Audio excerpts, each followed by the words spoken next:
Sme na Vápenej skale, Zúberci, alebo na Vápenke. Chalani pripravujú matroš na lezenie, čo za chvíľu pôjdeme. A takto vyzerá skala.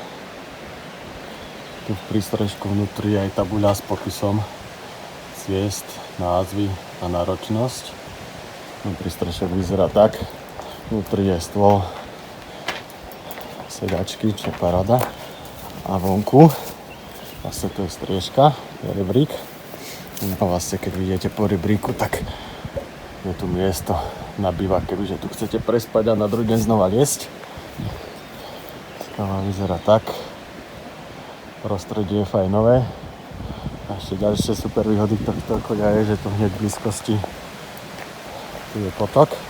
Čiže tu vám došla voda, tak si môžete prevariť a piť.